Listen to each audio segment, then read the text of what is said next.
Hello and welcome to this video covering the battery change, strip and clean of a Casio G Shock GBA 800 model.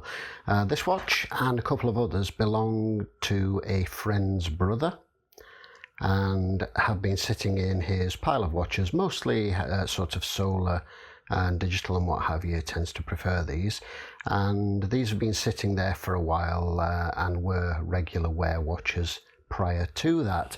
So we start by stripping the straps off the case because it has those curved keepers or shapers that go underneath the strap, which would hinder the removal of the rear plate. It can be removed without taking them off, but it's a bit more of a fiddle. There's a risk of dirt falling into the back of the movement. So the rear case is quite a sturdy, substantial stamped plate and is held in place by 4 crosshead screws with a slot cut for a standard screwdriver. I'm using a standard Phillips driver. It should just be a JIS, but I don't have a JIS of the correct size. So here I'm using a standard Phillips driver. There I'm moving the gasket, and you can see that the gasket has a unique shape with a little notch on the bottom, and that corresponds to the shape in the case. That gasket's in good condition, so I'm going to save that, clean it, re-grease it and reuse it. There's a silicone pad which sits over the movement and has a little indent for the piezo electronic disc, which you'll see on refitting. And here I'm going to pop open the battery cover. The battery cover has a sticker on which explains how to short out the battery. You'll see that demonstrated shortly, and is popped open by inserting a small item like this screwdriver down into the little spring latch. Here I'm just going to close this and demonstrate that again. So there's a little spring latch on the side. You pop in a thin object and just lever that gently away until it springs up. So you can see that the battery's stuck, the sticker rather has stuck to the old battery, but I'm going to remove that and remove the battery. The battery that's in here is a Panasonic, as you can see. That's the one that would have originally been supplied with the watch. The replacement is a CR 2016 Renata battery. I don't do too many sort of battery changes nowadays, but I do typically use either Saizaken or Renata, which are fairly industry standard and good and reliable. The one thing I would recommend when it comes to the lithium batteries, there aren't really any bad ones, but I would recommend staying away from the very, very cheap batteries, so your sort of pound shop things and what have you for things like this. Here I'm removing the rubber bumper outer case, which is held in place by these 4 shouldered screws, as you can see. And once these are removed, we can go ahead and remove the case by simply just peeling it away on one side and up and over the buttons. This will then lift over. This is quite rubberized and flexible. And this will lift over away from the backlight button just there, a little bit fiddly to get off that bit, and then it will just simply slide off the other side, and you can see that that is quite a flexible rubber bumper outer case. Because of that case, there's a bit of gunge on the crystal, and that will be receiving a clean along with the straps and the outer case bumper bit and everything else before being dried and then reassembled. Obviously the movement at this point has been removed. I'm going to leave the buttons in the case. They are removable, so you can remove them to replace the O-rings on them. However, I'm going to leave them in place in this case because they are held by those tiny fiddly little E-clips. So here's the case all cleaned. I'm just giving that a blow over to make sure there's no dust before recasing the movement. It's been cleaned and it's been dried. The movement simply sits back in the case like so.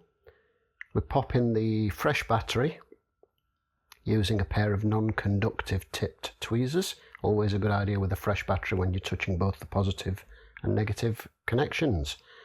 So there I'm using a pair of tweezers to short the battery positive to the metal plate, which will reset this to default. And here I'm just demonstrating what that looks like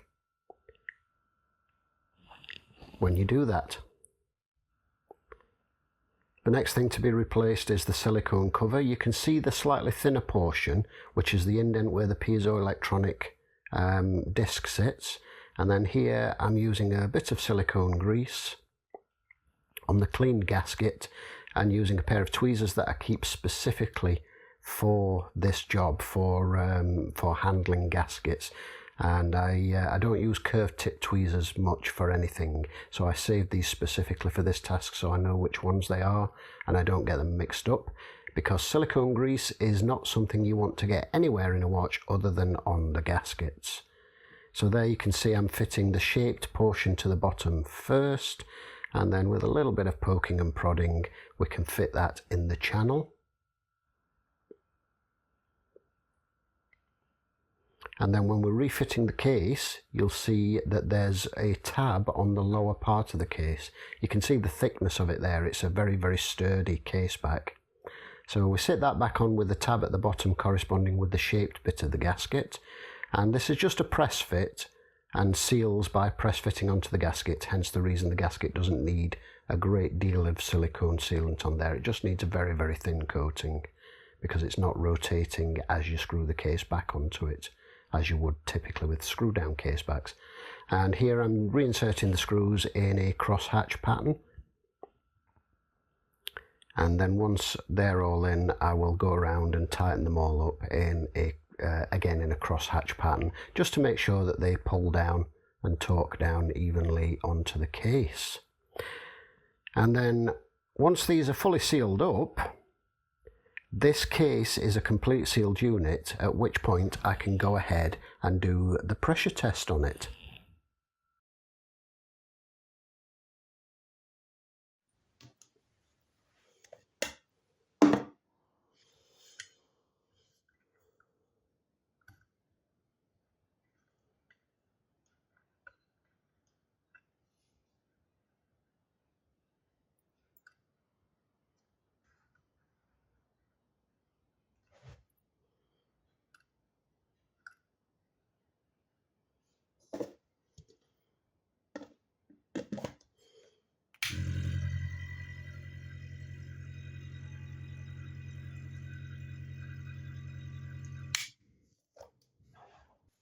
Now the way this vacuum pressure tester works, for those of you who haven't seen this before, and I'm guessing because I don't really do much in the way of quartz and battery replacements and the kind of thing, but I know that G-Shocks are popular, and this one belongs to the brother of a friend of mine, a good friend of mine, who asked me to do a battery change, pressure test it and what have you.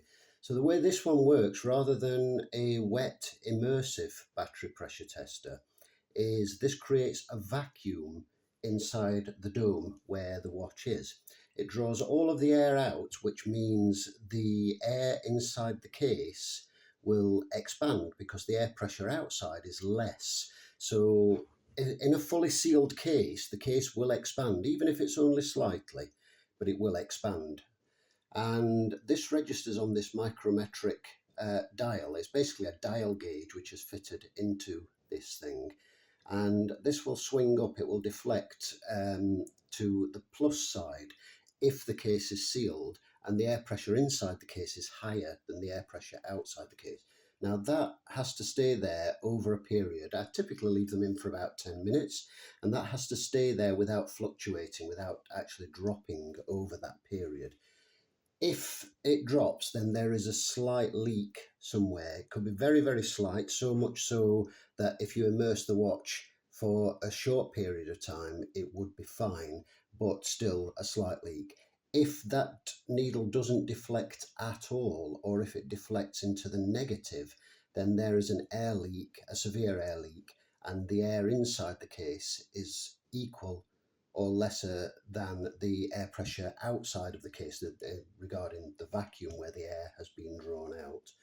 And once the testing has been completed on this, we press this little red button here. This allows the air back into this chamber, and you can see, if I try and lift that there, you can see by the dome that the vacuum pressure is actually holding that on.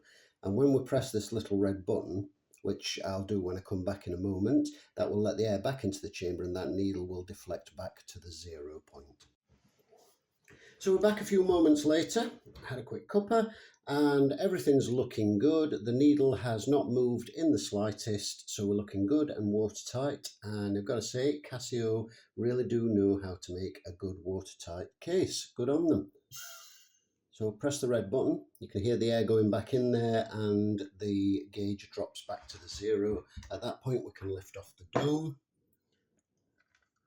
and I can move that back down and we can remove the watch and get it all cased back up and then set the time. So on to recasing the watch.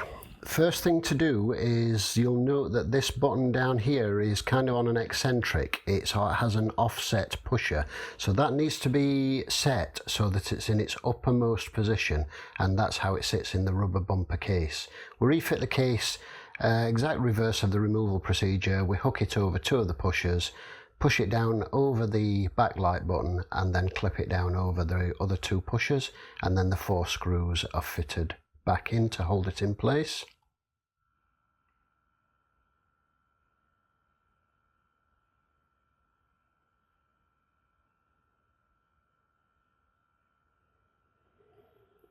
Once that's done, we can refit the strap, which you'll see is now nicely cleaned up and minus its wrist cheese, which is always nice to see.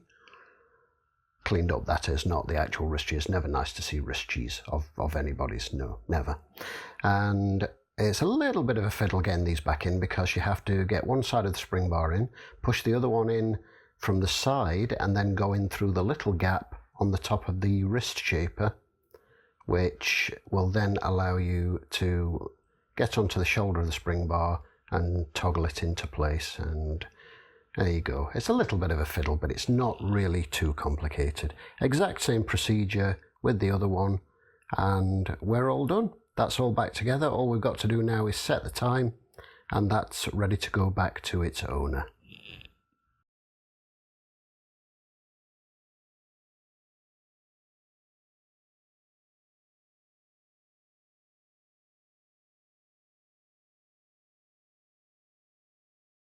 O36, I don't know, DT, dual time, I'm not sure.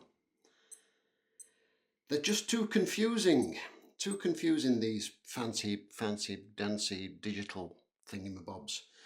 Give me a good old mechanical watch any day of the week, but that's close enough for me. We've got the time and we've got the date set. It's running, it's working, it's clean. So that will now get wrapped up, ready to be returned. I have another couple of watches of his, equally arm cheesy, yeah, as you can see, so they'll need a good clean as well. This one is a Casio twin sensor compass thermometer, apparently, and then we have got a Timex GMT looking thing with about 5 hands, which is you know, obviously not confusing in the slightest, but we'll figure it all out. Anyway, for those of you with the G Shock, I hope you found this useful with regards to dismantling, cleaning and replacing the battery. Thank you for watching. We'll see you in the next video.